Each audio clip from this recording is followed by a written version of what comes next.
Evolutionary.org presents Evolutionary Hardcore Podcast with your co-hosts, Steve from the American Underground and Mobster from the UK Iron Den. Get ready for the most hardcore and underground info in the industry. And here we go. 10, 9, 8, 7, 6. Evolutionary.org hardcore coming your way. Stevesmi and joining me from across the pond, your favorite guy out there, Da Mobster. How's it going, man? Good. The guys think I'm famous. It's lovely.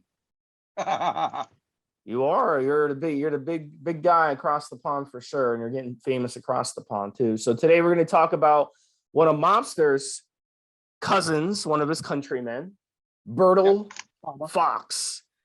And Brutal Fox was a fascinating guy. He was a lot of things. He was an incredible bodybuilder, and believe it or not, he's also a murderer.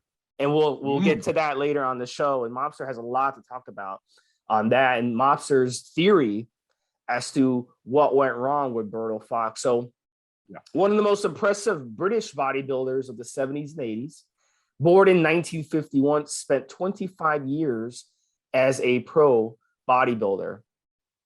His nickname was Brutal Bertil. Yep. And he had an absolutely intimidating physique.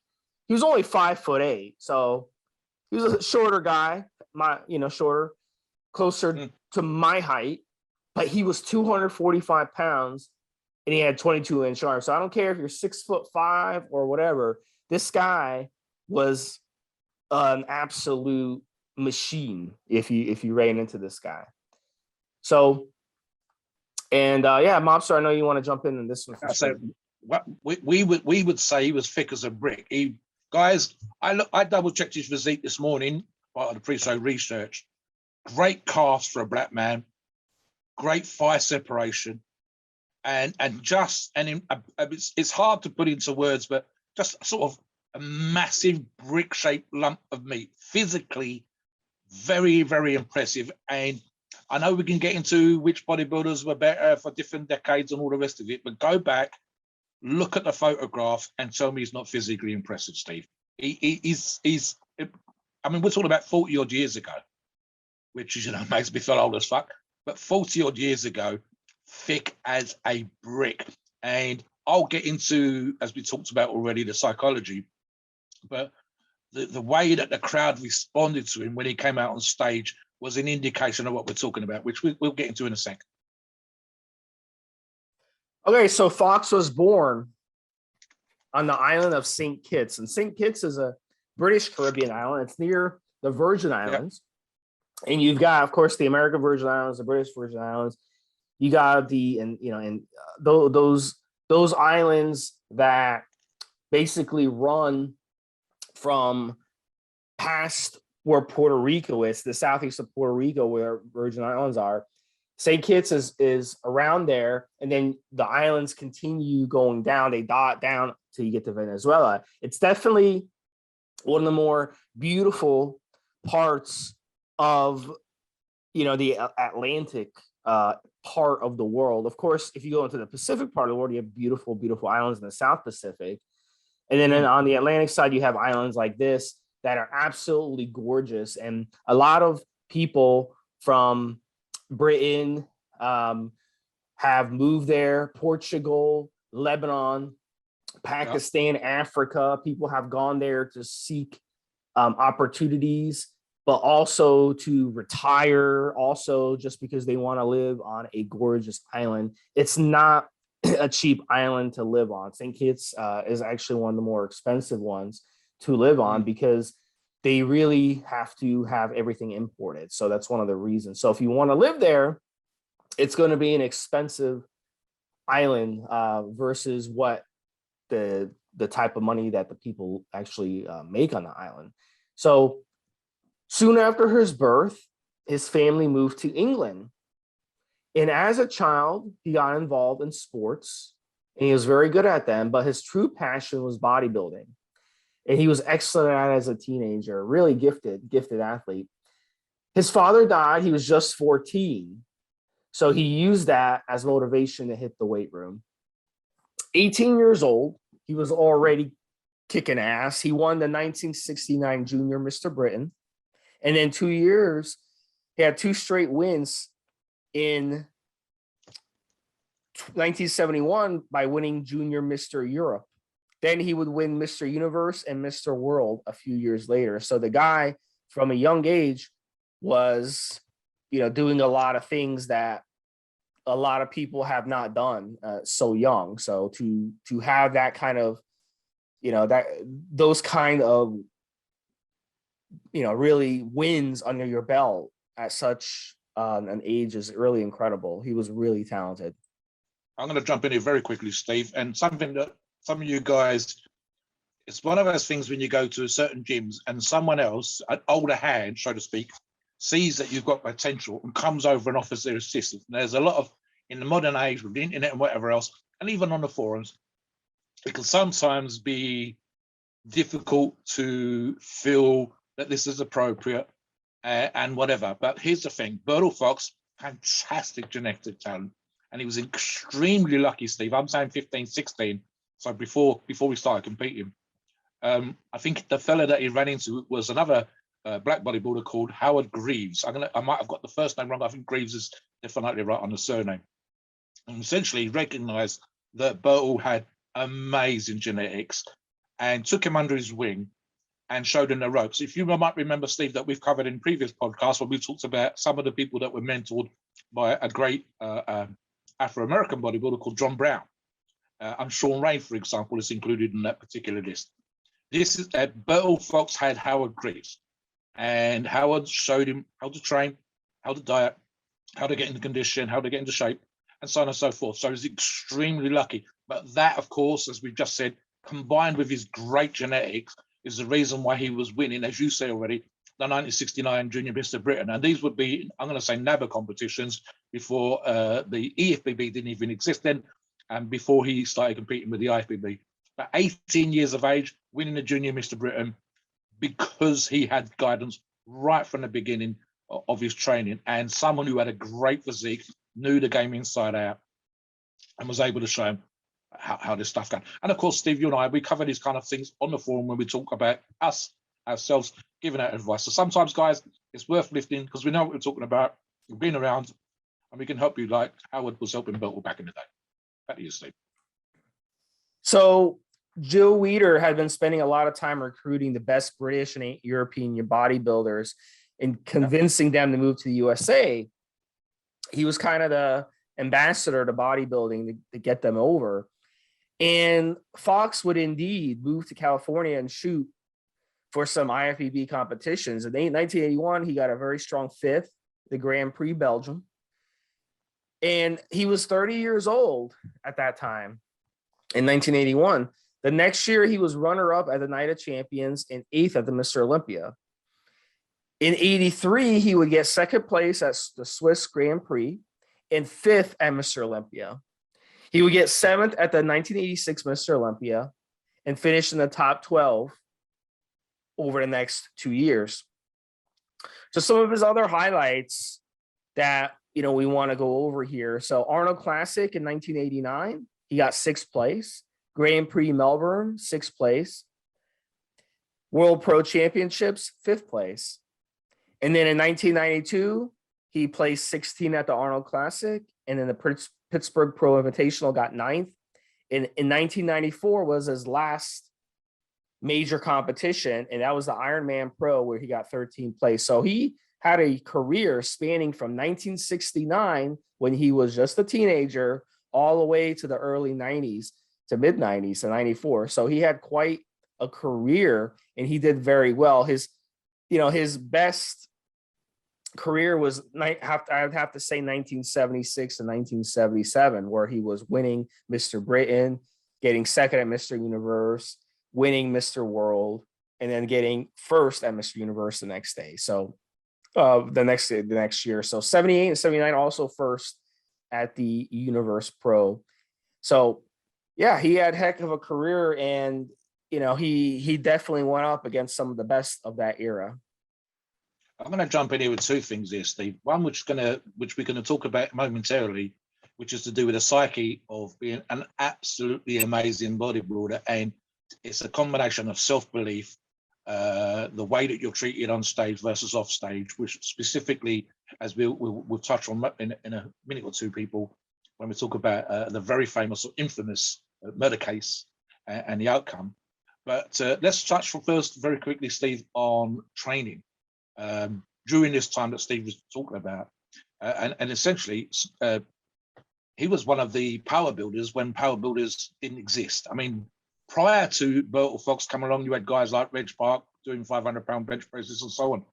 But there was, I'm old enough to remember Bertil Fox on the first time around, because he would be on the front cover of UK bodybuilding magazines like Bodybuilder Monthly back in 1980, and doing a whole stack on a pull down machine with tricep press downs. And obviously for pre-show research, we look at some of the numbers. And in my mind, for example, try this, Steve, for size: 195-pound dumbbell bench press, 535 pounds, I think was his top weight, 4 reps. There's a video out, and you could find samples of this on YouTube. 400 pounds and change, T-bar rows, and other numbers like this. And this, we're talking typically 5 sets of 8 for pretty much all these exercises. I think 250 pound behind the neck press, 5 sets of 8. So moderate volume, moderately low weight, repetitions, but big fucking weight. Some of the numbers I was actually amused by, because I know that some of the numbers come from UK workouts, and even when he went to the States, he had the same problem. And the problem was that most places he went to didn't have the dumbbells that went big enough for him to do more weights. So, for example, we've got him doing 400-pound T-bar rows, but only 150 pounds on the dumbbell row. And that's because most places that was the biggest dumbbell they had. So Bertil Fox was stupidly strong for his time. And Chris Lund was taking loads of the pictures of all the pros at that particular time. So I become famous and joined the WEDA organization. But Bertil was one of those guys that you knew you were going to get good photographs of, because it wasn't fake weights, it were real weights. The form arguably would be loose. And I'm going to say that as a guy that uses a loose form on, for example, my crazy heavy hammer dumbbell curls. And Bertil was of their ilk. So we're not talking about super tight, focusing on the muscle form here, but the weights were so damn heavy, a la perhaps Ronnie Coleman, that he was able to respond and had that kind of mutant thing where he throws the weights around and still looks fucking amazing. So yeah, so the training then, I mean, talking about, again, 1980s, 1990s diet. So, you know, lots of eggs, lots of steak. We're not talking about carb manipulation. You're not talking about keto diets here, guys. This was just, I mean, British food of that time would not have been great. The American diet, when he went to the States, there were places in the US that was just starting to serve bodybuilders. Some of the places around Gold's Gym in California. So we're not talking about what meal prep as we'd understand it now. Very simple, probably just chicken breast and rice. Very, very simple diets. No access to the protein powders that we have today. No access to the supplements that we have today. And some of them, I mean, literally just starting to come onto the scene as he was leaving, Steve. So his ability to respond to this loose style of training and what we would now see as, you know, not, I wouldn't say a poor diet, but just not ideal, and to still have the physique and to still be moving some of those numbers. He would probably, I would probably put him in the top 5, top 6 in terms of strength of bodybuilders, certainly for his time. And even now, he'd be an elite strength bodybuilder for top 3, top 4% of any gym in the country right now, if he was still around lifting at that kind of level. I mean, just 195-pound dumbbells, probably had those made up.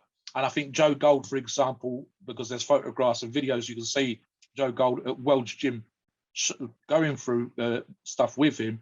Joe was the kind of person at that time that was making weights up for athletes. For example, he did the same thing with Lee Priest. So the only reason he probably able to access a pair of 195-pound dumbbells is because someone made them for him, and he would be one of the 2, maybe 3 people in the gym that would be able to do something with them. Back to you, Steve.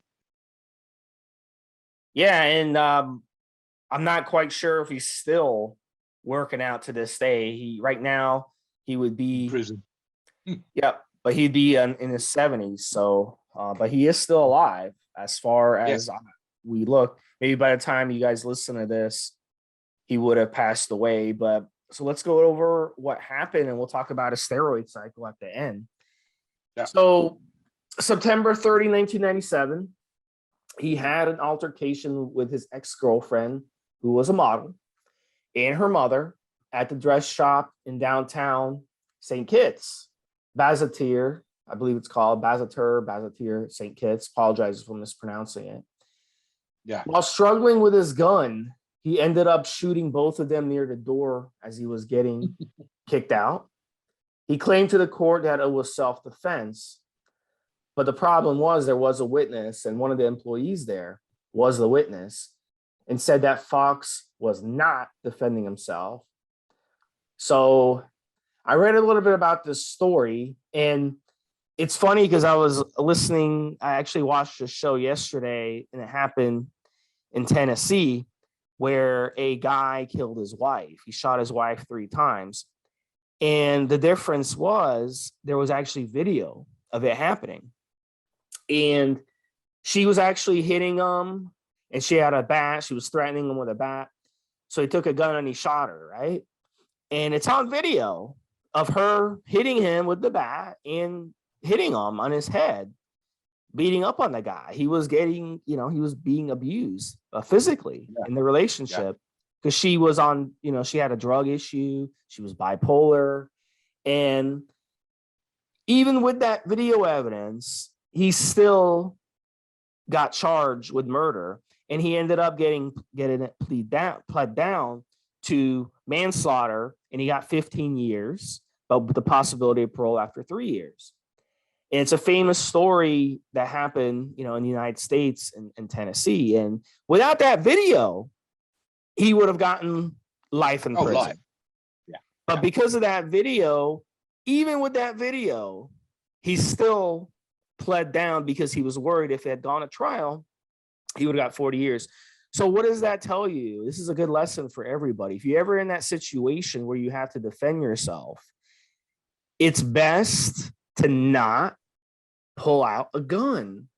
Yeah. And it's not a good idea to carry around a gun if you have rage issues and you yourself aren't mentally stable enough to just not withhold yourself from actually killing someone. Because the argument that the prosecution was going to make in that situation was you're 280 pounds, whatever this guy was 6 foot something, and she was like 150 pounds. You couldn't physically keep her off of you. You couldn't do something physically to keep her off of you. So you had to bring out a gun. And in Bertil's case, why didn't this guy can bench 500 pounds for reps. Why didn't he physically keep these ladies off of him or just walk away from the situation? What are they going to do? Chase him out of the shop and beat him up in the parking lot? No. So, I mean, really, this is a lesson. Like, don't make a bad decision and ruin your life for the rest of your life. Because even with that guy, the Tennessee guy, he had to leave behind, a child who he loved dearly, and he had to look his other child, who was older, who was a stepchild, in his eye and say, yeah, I killed your mother, and the child has to lose his mom just because the guy couldn't maybe call the police or physically keep her off of him. He just couldn't take the abuse anymore, so he just killed him. So it doesn't hold up to use the self-defense case in this situation. Is not going to hold up. And a lot of us, Mobster, for example, if Mobster was ever in that situation, it's not going to work for him. He's 300 some pounds and he's one of the strongest dudes, you'll ever meet. So how is he going to say, oh, it's self-defense going up against a 150-pound woman? This doesn't make sense. In his case, in Bertil's case, this is a model. So how much could she have weighed, Even if she was 6 foot tall, what was she, 130, 140 at the most? I mean, models don't weigh very much. So it just didn't hold any water, and he just made a bad decision, no matter how angry he was. And I think Mobster, I think I read about it. It had something to do with money. It was a money argument. Maybe you can confirm that. I'm gonna. I seem to recall there's a bunch of issues. There's a bunch of issues that Steve and I talked about in the pre-show. And let's start at the beginning, Steve. Bertil Fox, by rumor and reputation, and I think Rick Wayne was writing about this, and other writers were writing about it. And then, of course, the reports that came out at the time of the murder and the court case afterwards. Basically, Bertil Fox was massively insecure, hugely insecure. I think what Steve's referring to, and again, this is just from memory, is that he went down there to ask for money back that he'd given to them after the relationship's over. They have an argument, they're pushing him out the door, and he takes his gun out. But of course, as Steve quite properly says, you're taking a fucking gun to these two women, the mum and the daughter, to argue about money. You're kind of putting yourself in a situation where that gun comes out, there's trouble. And the psychological stuff, which I was talking about with Steve in the pre-show, it's kind of weird, right? Because Bertil, for all his muscles, was massively insecure. And again, this is rumor, reputation, and the articles that were written at the time.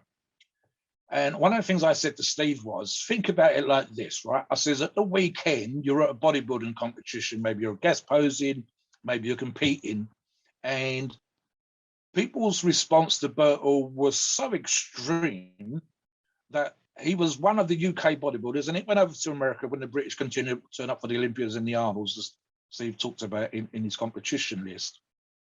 And Bertil comes on stage and the audience starts screaming beef, beef, beef in that sort of deep basso profundo kind of way that kind of vibrates through your chest. And that's what you're getting from the crowd. If you've got a 2,000 or 3,000 crowd people in the audience and they're screaming Bertil Fox, or they're screaming beef, beef, beef every time you do a tricep pose or a most muscular. And then Monday to Friday, he worked for London Underground. I can't remember if he was a guard on the train, Steve, or the driver of the train, but he was just a Joe during the week. Now, that's a bit of a head fuck in and of itself. When at the weekend, you are, to bodybuilding fans, the next big thing. You are a demigod of muscle. You are a freak of nature. There you are, standing in your posing trunks, and people are going absolutely, the whole fucking crowd is going crazy, and everybody thinks you're going to win the Miss Universe. There you are, winning the Mr. Universe, the Junior Mr. Universe, this competition and that competition. And then Monday to Friday, you are no one.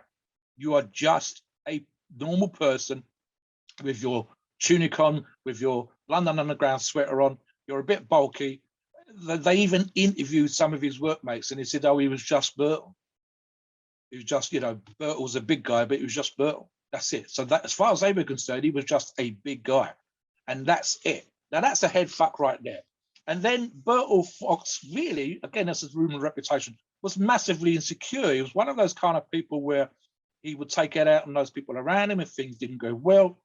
You're also dealing, of course, as we know, with some people, and I think Bertil's definitely one of those people, that probably just didn't handle steroids very well, Steve. You and I both know that there are drugs that can upset your sleep. There are drugs that you can be on when it comes to PEDs that you kind of feel good. There's a lot of guys that are low testosterone or low affinity to testosterone, very low dose of TRT, they feel great. They feel like masters of the universe, the best salesman ever. I'm going to kick this ass, I'm going to do that.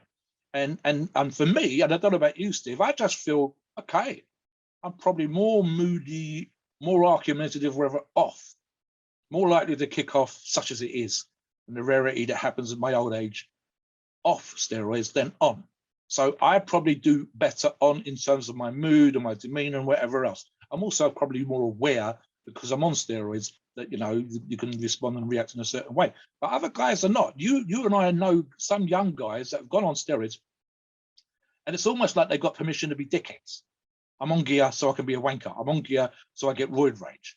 When there's no actual scientific condition known as that. But Bertil strikes me, especially at that time, with the head stuff that I've mentioned already, as one of those guys that if things didn't go well, he got upset. If things didn't go well, he would have a go at people around him. If I was supposed to be here at this time, we didn't get there to that time, that's the day ruined, that kind of person. So probably a bit of a pessimist in that particular way. And here we are with the situation that we're talking about when it comes to the murder. I bet it wasn't even that much money, Steve. I bet it's one of those situations where you go, do you know what? It's $500. Fuck it. Walk the fuck away, because why the fuck am I taking a gun down to my ex-girlfriend, my ex-fiance's house or salon to argue with her and her mum over a few $100 and then end up with a death sentence? Fuck the money. It's just crazy. And as I said, I think Bertil was just one of those guys that really, to coin a phrase, didn't handle his shit well.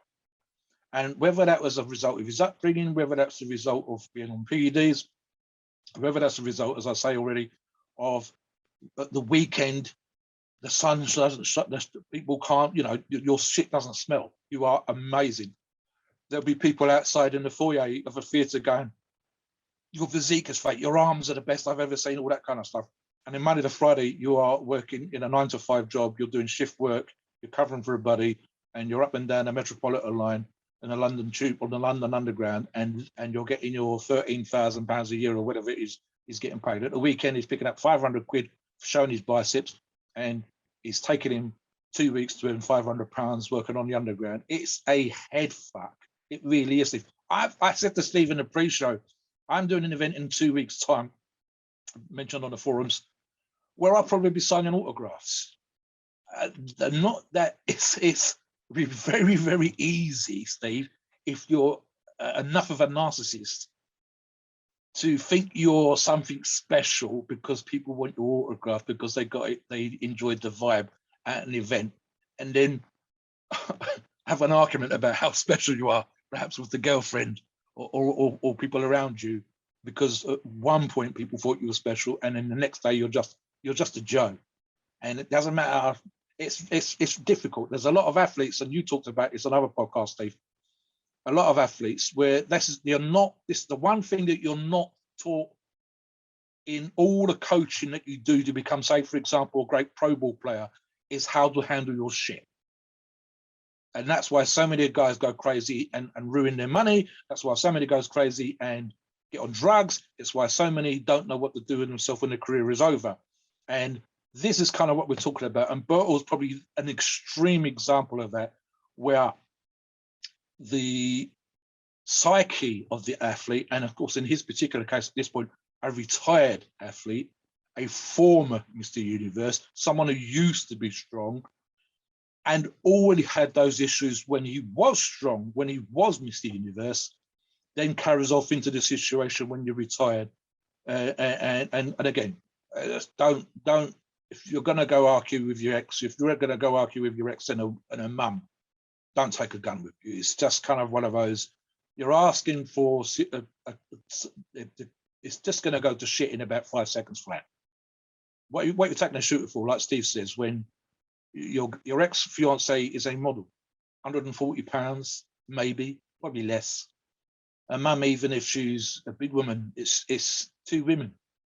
And you are one of the world's strongest bodybuilders of your time, and you've taken a gun. It's never going to end well, Steve. And in this particular case, 2 dead women and a death sentence.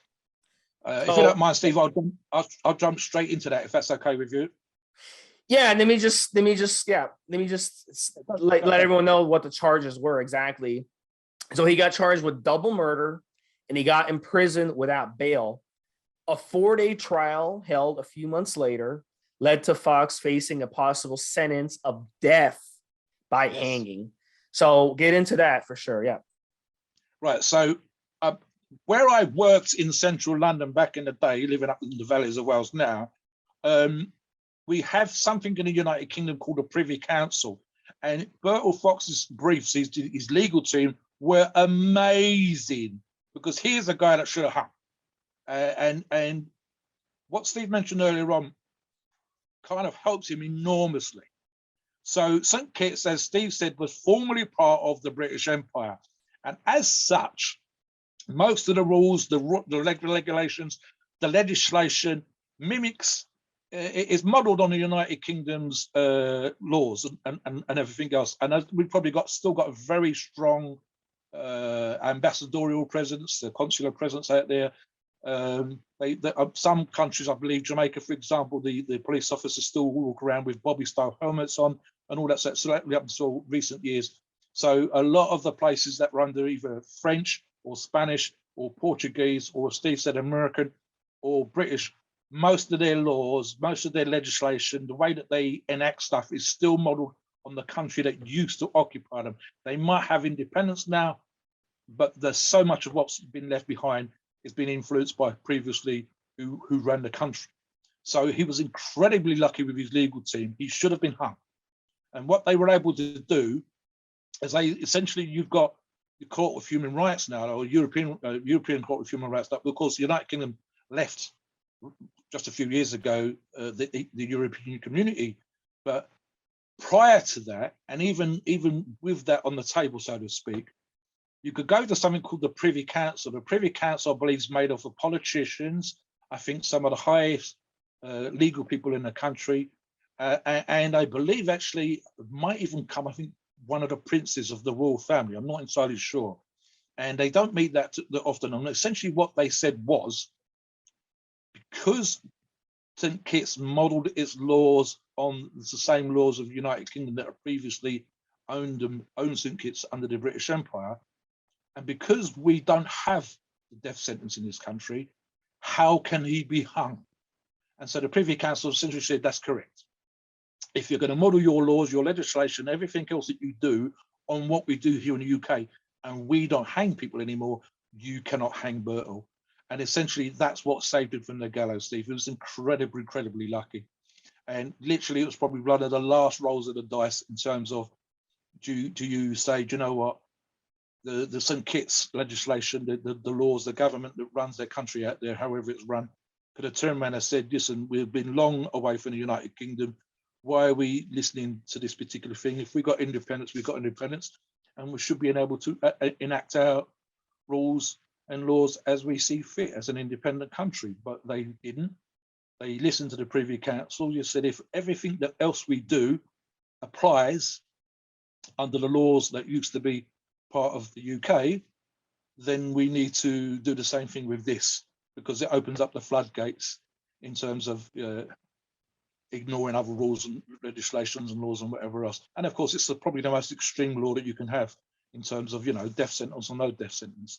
As you know, Steve, I mean, the death sentence thing comes up in America constantly. There's lots of dice rolled, so to speak, in terms of before people eventually get a death sentence in the United States, whether it's gas or with injection. And there's a very good reason for that. And it's the same thing here in terms of making sure that all the other legal avenues are explored, etc., etc. So he was incredibly lucky in that particular situation that his legal team were on point and they did exactly the right thing and stopped him getting hung. So as far as me and Steve know, he's still in jail.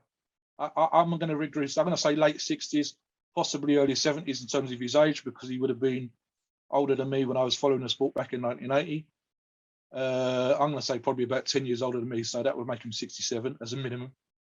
And yeah, in jail. And again, referencing the article here, supposedly, rumor has it that basically, living the dream in terms of what he used to be like. So I used to be a great bodybuilder. Yeah, he was born in 1951, so he's 71 as of this podcast. Yeah. So yeah, he's still in prison, and there's an article about it. So let me just first say, in St. Kitts, there's only been three times where they've actually executed someone since 1983, when they gained their sovereignty from the UK. And the last guy who got executed was in 2008. His name was Charles Laplace, and he was hung for murdering his wife. So, and there was a big controversy behind that. A lot of countries in Europe, including yours, Mobster, tried to step in and be like, look, I mean, come on, this is insane that you're hanging someone. You didn't even give this guy a chance to appeal. You didn't give this guy a legal defense, and you're going ahead and hanging them. But what can you do? So if you look at the worldwide, what countries have the death penalty, which countries don't, it's definitely a regional thing. With Europe, pretty much all do not have No the death place. penalty. Yeah. And in pretty much all of the Americas, banning the death penalty, except for the US and several places in the Caribbean, such as St. Kitts, that still have it. So in the US, you know, you guys in Britain probably view the US really, really, you know, backwards and stuff. And a lot of that is true. Parts of the US are really, really behind the times. But the reason a lot of states still have the death penalty in the US, even though it's not really done very often, is because they want to use it in court as kind of, they want to dangle it, and they want to make things easier for people to plead down their charges. So, you know, you murder someone, instead of saying, yeah, you're going to go to trial and face the death penalty, let's plea it down to, say, life sentence without the possibility of parole. Will you take that deal? It won't clog up the courts. It'll be a hell of a lot easier on the families not to have to go through a lengthy trial. And that kind of is, you know, it helps everybody, you know, in that situation. It's a win-win across the board. So that's one of the reasons why. But in some states like Texas, they love executing people. It's like, you know, they get off on it, you know. So it just depends on what part of the country. Your pal Body Monster, I'm sure he enjoys it. Yeah. I'm just going to jump in here very soon. I mean, every so often, even here in the United Kingdom, it's a subject of debate, and it takes some crazy fucked up situation for it to become so, where you go, okay, listen, I can think of a couple of individuals that are still in jail right now, Steve, and we'll never see come out of jail, never ever. There's one that's locked in a sort of perspex cage within a cage, like sort of Hannibal Lecter, who killed people when he was allowed out on the block. Not still in prison, and killed 3 people, him and someone else. And it's just, this guy is just probably never ever going to be able to mix with anybody else, like ever. So it's one of those kind of situations where, is he mental? Is it a sort of mental illness? Literally, that he can't be around other people, and the only people that is, you know, is food's pushed for a slot, and it's like something archaic. But then you also have constant stupid situations. It's one thing to have most murders, as Steve knows, most murders are, you know, either accidental or fucked up emotional situations. And even Bertil's could arguably put down to, you know, him not having his head screwed on right, and then going down to have an argument with his ex-fiancée and her mum. So it's an emotional situation. It's not necessarily that he planned to go and kill them.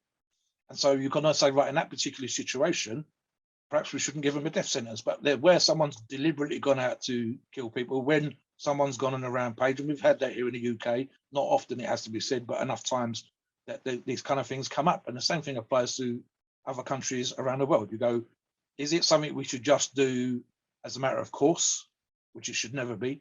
After all, you're taking someone else's life. Or should we have just extreme situations where, to put this person in prison, they're never going to see daylight, it's going to cost hundreds of thousands, if not millions of pounds and millions of dollars, and they're just plain good old-fashioned evil, or pretty much every person's definition. The argument is always going to be for and against. It's always going to be, right, if we start killing people, where do we stop?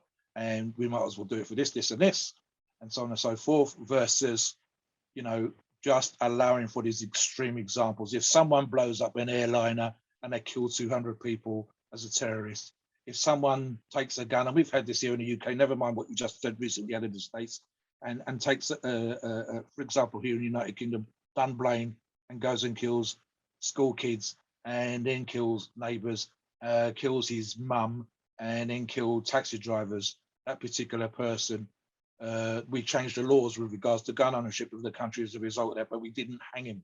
And it's one of those situations where we should have just hung him.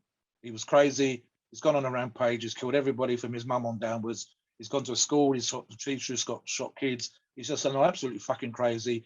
It took 4 hours to bring under control. And you go, right, let's just hang him. Let's not fuck about. The 2 idiots that killed the young boy, 10 years of age, 11 years of age, killing a 5-year-old, still doing stupid shit, still fucking getting into trouble. But do you want to hang 10-year-olds? You see, it's really, really difficult And I think it's I such know an what you're emotional- talking. Is that the story where they put battery up the little kid's butt?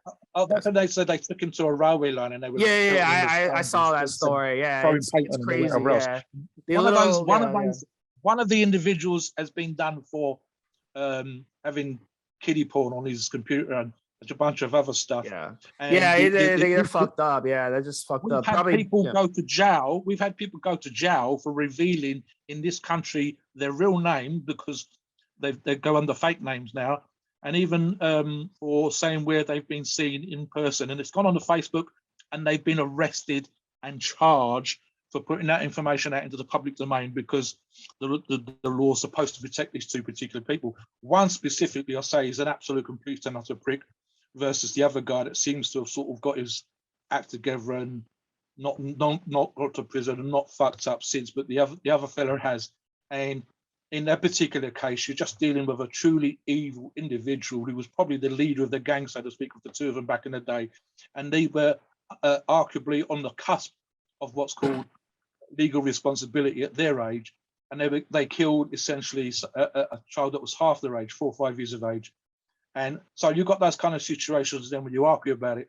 In Bertil's case, as I say, without going too much down that particular rabbit hole, Bertil, for me, was an incredible bodybuilder who struggled with being arguably an incredible bodybuilder. And we could get into specifically, as we will momentarily, his PED use. But he strikes me as perhaps someone with all the other issues he's got going, with the mentality that he had, with the psyche that I've dealt with in terms of being amazing at the weekends and just a Joe during the week, and then potentially, arguably, someone who did not handle PED use very well to boot on top of that. But given that he probably retired, I was going to take a guess and say that he wasn't on performance enhancing drugs when he committed the murder. I think we're really dealing ultimately with Bertil's psyche and how he saw himself in the world versus whether he was a good responder or a bad responser. And as I say, you and I could debate, and I know you've done it on other shows, people that act like idiots when they're on versus when they're off, and how some people, shine when they're on TRT, and how positive a hormone for a lot of guys testosterone can be, versus someone who doesn't handle the shit very well, and then essentially you're giving them a hormone. I mean, very quickly, Steve, before we talk about his particular use, just this week, we had on the forum a fella talked about how he felt on cycle. And I said to him, it comes down to something like that. There's guys that struggle with sleep when they're on cycle. And I said, look, any medication, any supplement, any drug that adds pounds of muscle to you, that makes you add 10, 15, 20% of the weights that you're using in the gym, has to come with side effects. It has to.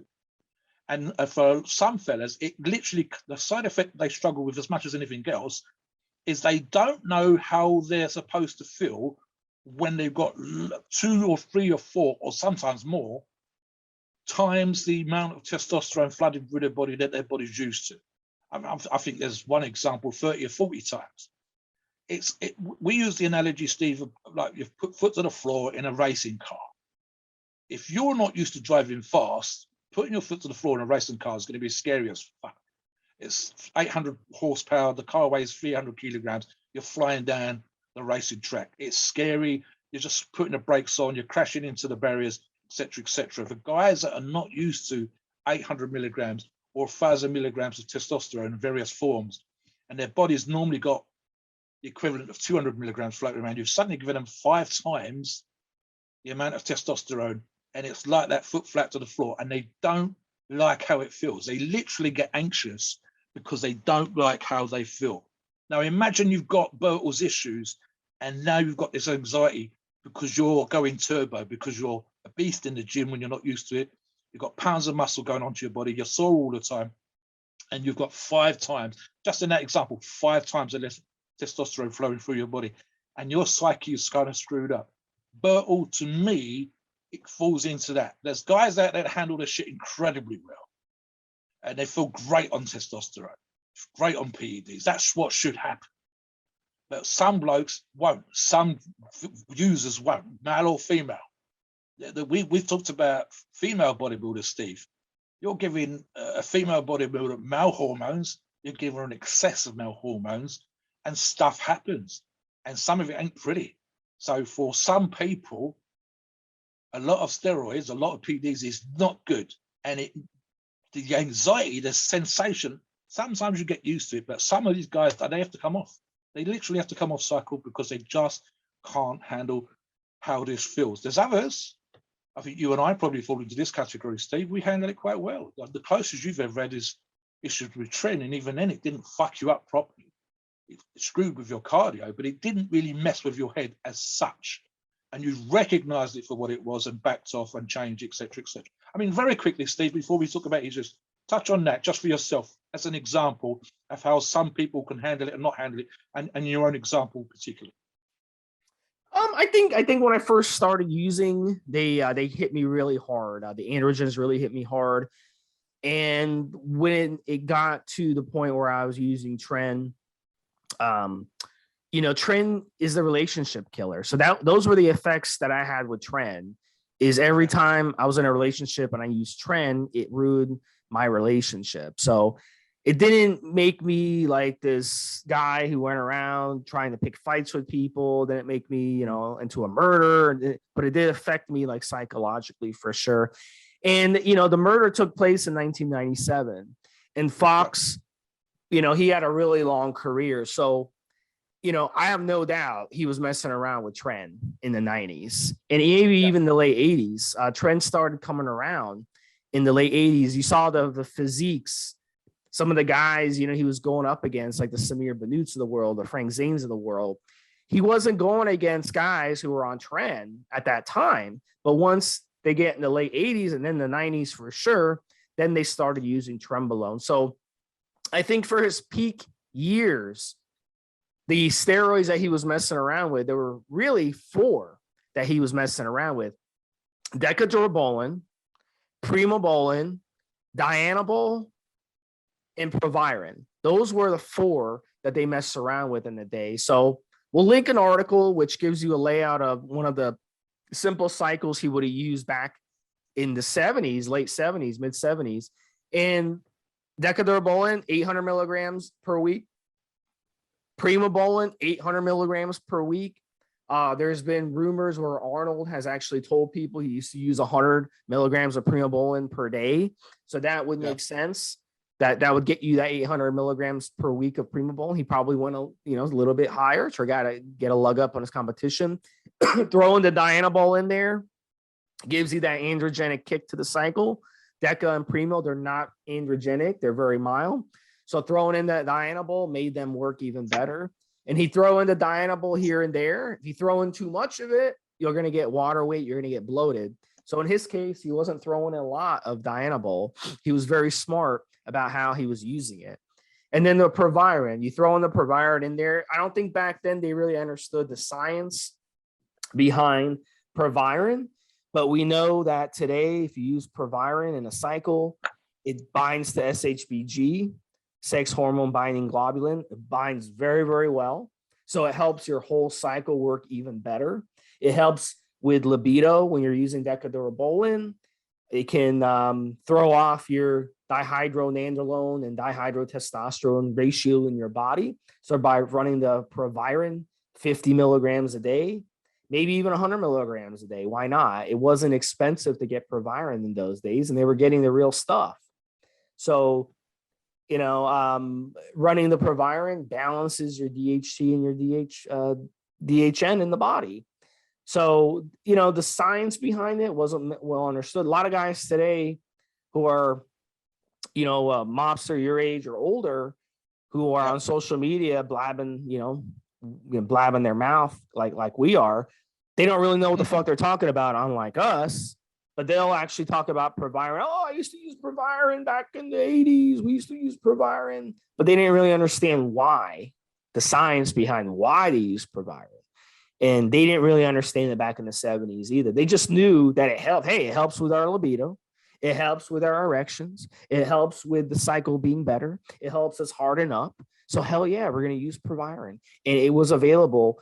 Pharmacy grade Proviron was available. Yes. And I'm sure Bertil with go when he would go to, in Britain, he would walk right into the pharmacy and grab it, and then he would, he would have had access to pharma, as you say, imported. We were getting it from France, Greece. I'm sure he would take a boat to an island, and because St. Kitts, I believe, is 2 different islands. I'm sorry if I'm wrong on that. I'm not sure, Mobster, you confirm that, but I think St. Kitts, and it's St. Kitts and another island. So I'm sure one of those islands, islands had a pharmacy that he could just walk into and grab Proviron right off the shelf, even if he was there. But regardless, those were the steroids that they would have used in the 70s. And then I'll let you touch on that, Mobster, and give us your thoughts. But let me say before I take us into the disclaimer, guys, something that's very important here, and I think it does actually apply, bearing in mind what we've been talking about earlier on Bertil. And again, we do see this on the forums where guys will come on and they will say to us, I'm doing such and such a drug, and I feel really, again, Tren is a good example. I feel really shit on Tren. You go, listen, you shouldn't be using fucking Tren without knowing it makes you feel really shit. But there are guys that can handle it. There are guys that love what it does to their physique. There are guys that love how they feel in the gym when they're on it. So you go, okay, here's the situation, all right? If Steve and I were advising you, or anybody else for that matter, and such and such a drug makes you feel bloated, but another one doesn't, or most people don't get bloated, but you do, or most people don't have problems getting to sleep, but you do. You go back to the person that's advising, your coach, your guru, or whatever else, and you say, listen, I'm using that thing that you told me. As far as I can work out, it's 100% legit. It's from a great source. I'm taking exactly the doses you said, and I'm as fat as a fucking house. My fucking my head feels like a balloon or whatever else. I'm holding water like I'm a motherfucker. What's your AI? So, and you have this back and forth. You have this conversation. This is how it's supposed to work. I think with Bertil, and there's an example here, if his psyche is exactly as I said it was, then certain drugs, I would have, as a guru, you go, right, such and such a person can handle it. It's perfectly fine. They've got no problems with it whatsoever, but Bertil's not that fella. So we need to change it. A good example here, Steve, which you've described, is the Deca and the D-Bol. Now, for most people, the Deca and the D-Bol, never mind a Primo and a Proviron, for most people, the Deca and D-Bol are feel-good drugs. Sustain Deca I've described as a great cycle for me before, and Deca's one of those ones that it doesn't fix your joints, guys. There's some argument about collagen synthesis in laboratory situations, but that's not what we're talking about when you're taking it to excess anyway. You've got the Deca-Dick situation in and of itself, but basically it will make your joints feel better. So if they're sore and you take Deca and you're pounding the weights, you don't notice it as much until you come off, and then you realize you've been giving them the inflammation and the damage that before, you're just masking it. But for the most part, when you're on it, you feel better, and it makes your joints feel better while you're on.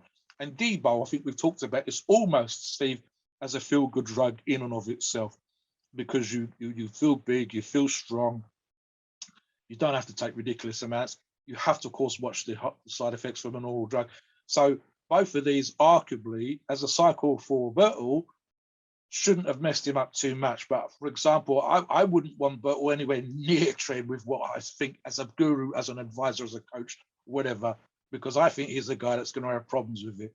If there is, and there really isn't, but if there is a thing such as roid rage, I would want to avoid certain drugs that would, for example, any of the drugs that mess with your hair tend to mess with other situations. There are drugs that just make you feel good old-fashioned irritable if you're wet that way inclined. And Bertil strikes me as a sort of person where I would take certain drugs in that I know other guys could handle incredibly well, and I would take them out for Bertil because he doesn't. And it would literally be, how can I get Bertil as full and as big as possible, which is exactly how he looks, Steve. As we know, guys, check out his photographs, check out his physique, versus having a upset, a grumpy, a miserable, an irritable Bertil because certain drugs were messing with his head, certain drugs were messing with his psyche. And of course, as we talked about before, these are problems that probably pre-exist and then they become exaggerated. And that applies to any of you guys listening, male, female. How often do we see people coming onto the forum in this day and age, Steve, that are on anti-anxiety medication or they're on medication for depression, and we tell them quite clearly to tread very carefully when it comes to pretty much some guys. We actually just say to them, PEDs are not for you. 100% PEDs are not for you. But for the most part, low doses, or just try one drug at a time to see how you do with it. Go and speak properly to your doctor. And we talk about it that particular, because if you're coming into this situation, training, how you perceive yourself when you're looking in the mirror, how you see yourself in terms of your strength, your relationship with yourself, and then you throw drugs into the mix, and you've already got issues that pre-exist. You have to tread carefully in terms of your advice. You have to tread carefully in terms of how that person's going to respond. And ultimately, guys, you're still talking about mixing medications up, and too often the guys are not going to the doctors and not going to the person that's given them the antidepressant drugs, for example, and saying that I'm taking a feel-good drug like testosterone. And again, Bertil Fox, in my opinion, struggled with his psyche, struggled with his perception of himself. And I can understand, certainly when he was active with his career, Steve, how easy that would be. Even if you're just a normal fella and at the weekends, to coin a phrase, your shit doesn't smell. You are going on stage and 4,000 people are screaming out your name. They are giving you money. They are giving you trophies. Photographers are taking your photograph. And then during the week, you're pushing a broom. During the week, you're cleaning windows. During the week, you're on a building site. You're just a working Joe during the week. The guys that you work with, the people that the colleagues at work, they just know you as the guy that works the coffee machine. Who the fuck are you? But at the weekend, 4,000 people screamed out your name. And with Bertil's psyche, with his ungodly strength, with his ungodly physique, and then arguably PD use, and then the situation that he ended up with, it just strikes me, Steve, it was a guy that you'd be very, very careful in terms of your PD use. If you was advising him, I wouldn't want anything in that system that makes him irritable. I don't want anything that's messing with his hair. As you say, some of the stronger drugs that affect the DHT, anything like that, that's messing with how he feels, makes him sleep really badly, moody. I'd be careful again, for example, with the nutrition side of things again. Bodybuilders are notorious for getting more irritable on low carbs and those kind of situations again. And even again, Steve, and I've touched on this in previous shows, where when you're on low carbs, your brain works on carbs, guys. Your brain works on glycogen. That's pretty much, I think it's blood, oxygen, and glycogen. That's kind of how your brain works. And how many guys have been on extreme low carb diets will tell you how messed up their thinking was, to the point where they couldn't drive straight, or it was like being drunk, or they kind of sort of zone out. And again, you're training like a beast. You're doing all this kind of crazy stuff. Now throw that and a messed up psyche into the mix, guys. It's a powerful combination. And ultimately, even though I'd argue that he's retired from the sport, he's probably still training. He might have still been using to promote PEDs when he was in sync kits, when he went back home, so to speak. And you're still dealing with a psyche. Any situation where you're taking a gun to go and talk to and ask for money from your ex-fiancée and her mum is going to end up messed up. It's just, if you don't have any of those issues and you're not taking performance enhancing drugs, it's messed up. And then you do have issues and you do take performance enhancing drugs, it's double messed up. And he's not the only person this has happened to. You've got a very famous American wrestler in a similar situation doing a bunch of drugs, not just performance enhancing, but a bunch of drugs with mental issues that ended up with crazy situations. Craig Titus, that you and I have talked about in previous shows, talking about, with regards to ecstasy and coke use and God knows what else, a messed up situation. And again, you're talking about a guy that was headstrong, irritable, etc., in Craig's case. So it's just fucked up. Any final words, Steve, before we do disclaimer? Yeah, I mean, at the end of the day, guys, the lesson is, and he talks about this, they interviewed him while he was in prison. He said, look, I've never been in any trouble in my life. I never did anything. There's no history of violence, nothing. No, but he said he had one bad day. And the thing is, before you feel sorry for him, because it's easy to feel sorry for him out, he has to spend the rest of his life in a shitty Caribbean prison. In the pictures of that prison, it looks like a fort, an old fort. It's He not probably, good. he got clothes hanging, you know, they don't even have washers and dryers probably in that prison that he uses. They have to hand wash their clothes. But before he first saw from it was his own best friend. When I looked up the story, that actually was the witness in the murder case. So his own best friend said, yes, he did it.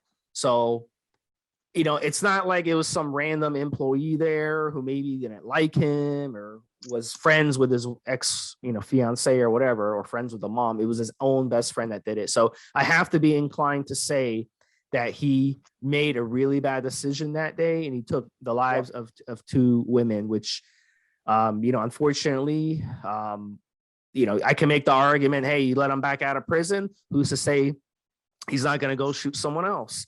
You know, it's so in his situation, it's just a shitty thing that happened. And one bad decision in one split second can have consequences the rest of your life. So, Oh yeah. I hope everybody, you know, thinks about that. And there's a lot of things that you can do that will ruin your life forever. So just before you let anger get to you, before you say, yeah, I'm going to carry around a knife, or I'm going to carry on a gun everywhere I go, I'm going to look for trouble and I'm going to use it. Just think twice about that, guys. It's not worth it. Sometimes you just have to walk away. I was actually in a situation like that a couple of years back, where I had a big dispute with someone, and I could have went to my car, grabbed the gun, went back to the guy and just shot him. And but I just got on my car and I drove away. As angry as I was, I got on my car and just drove away. And I'm glad I did, because if I went back and shot the guy, I'd be in prison right now. So is it worth it? No. So learn from his mistake and just don't, you know, just be smart, guys, in life. So take us to the disclaimer, buddy. We're fortunate, Steve, that for most bodybuilders, these are very, very rare situations. The media makes a bigger deal out of it. And obviously, when we're talking about a podcast, it's a great topic to be discussing, but it's extremely rare. We're not talking about this every time we do this podcast. But keep it in mind, guys. Great advice from Steve. Please note, we're not doctors, and the opinions of these shows are ours and ours alone. It's our view based on our experience and views on the topic. Our podcast for informational purposes and entertainment only. The freedom of speech and the First Amendment applies.